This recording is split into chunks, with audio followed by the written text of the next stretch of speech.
విద్యుత్ ఉత్పత్తిలో బొగ్గు వినియోగం దాదాపుగా తగ్గిన పునరుత్పాదక ఇంధన వనరుల వైపు మళ్లడం వల్ల బొగ్గు రంగం రాబోయే కొన్నేళ్లలో 5 లక్షల కొత్త ఉద్యోగాలను సృష్టిస్తోందని కేంద్ర బొగ్గు గనుల శాఖ మంత్రి జి కిషన్ రెడ్డి అన్నారు. ఈ మేరకు నైపుణ్యాభివృద్ధి, సామర్థ్యం పెంపుదలపై రాష్ట్రాలు దృష్టి సారించాలని కోరారు.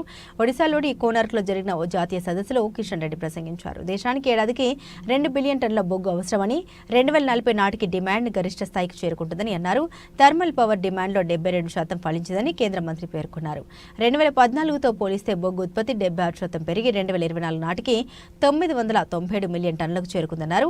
2030 నాటికి 1.5 బిలియన్ టన్నుల బొగ్గు ఉత్పత్తి చేయాలని ప్రభుత్వం లక్ష్యంగా పెట్టుకుంది.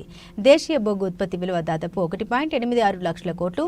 కోల్ రంగం జీడీపీలో 2% సహకరిస్తుందని కిషన్ రెడ్డి చెప్పుకొచ్చారు. 2030 నాటికి 100 మిలియన్ టన్నుల బొగ్గు గ్యాసిఫికేషన్ సాధించాలనే లక్ష్యంతో ప్రభుత్వం 8,500 కోట్లతో కోల్ గ్యాసిఫికేషన్ ప్రాజెక్టును ప్రారంభించిందని కిషన్ రెడ్డి తెలిపారు.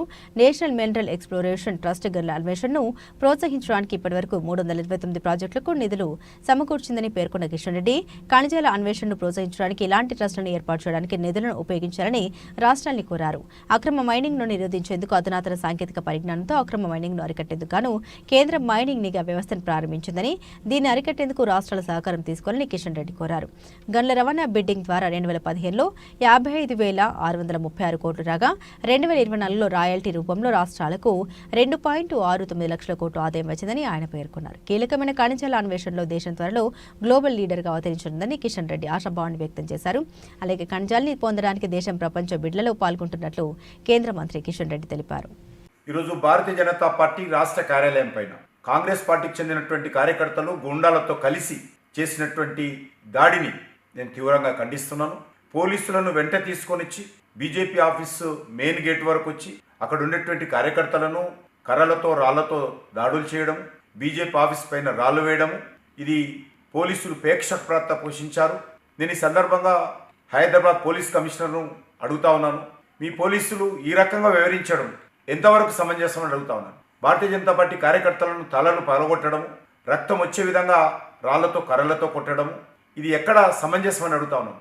భారతీయ జనతా పార్టీ తలుచుకుంటే కాంగ్రెస్ పార్టీ కార్యకర్తలు రోడ్ల మీద తిరగలేరనే విషయాన్ని ఈ సందర్భంగా హెచ్చరిస్తా ఉన్నాను. కాంగ్రెస్ పార్టీ ఇంతవరకు ఇంకా వాళ్ళకు బుద్ధి రాలేదు.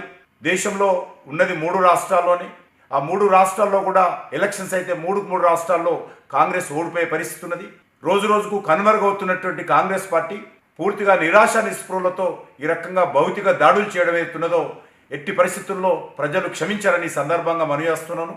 భారతీయ జనతా పార్టీ కార్యకర్తల మీదనో కార్యాలయం మీద దాడులు చేసినంత మాత్రాన మేము కాంగ్రెస్ పార్టీ యొక్క అవినీతి కుంభకోణాలను, కాంగ్రెస్ పార్టీ యొక్క ఇచ్చినటువంటి హామీలను ఎట్టి పరిస్థితుల్లో మేము ఆగే ప్రసక్తి లేదు. మీరు ఇచ్చినటువంటి గ్యారంటీల వైఫల్యం పైన ఖచ్చితంగా ప్రజల మధ్యకి వెళ్తాము. మీరు ఎంత దాడులు చేసుకున్నా కూడా వెనుకడుగు వేసే పరిస్థితి లేదు. మేము జాతీయ పార్టీగా మేము కొన్ని నియమాలు పెట్టుకున్నాము. ఖచ్చితంగా కార్యాలయం మీద ఈ రకంగా భౌతిక దాడులు చేయకూడదని నిర్ణయించుకున్నాము. మీరు ఈ రకంగానే చేస్తే తప్పనిసరి పరిస్థితుల్లో భారతీయ జనతా పార్టీ కూడా నిర్ణయం తీసుకున్నట్లయితే రాష్ట్రంలో శాంతి భద్రతల పరిస్థితి ఎదురవుతుంది. ఇది ముఖ్యమంత్రి గారు బహిరంగంగా ఈరోజు దీనిపైన సంజాయిషి ఇవ్వాల్సిందిగా నేను డిమాండ్ చేస్తా ఉన్నాను.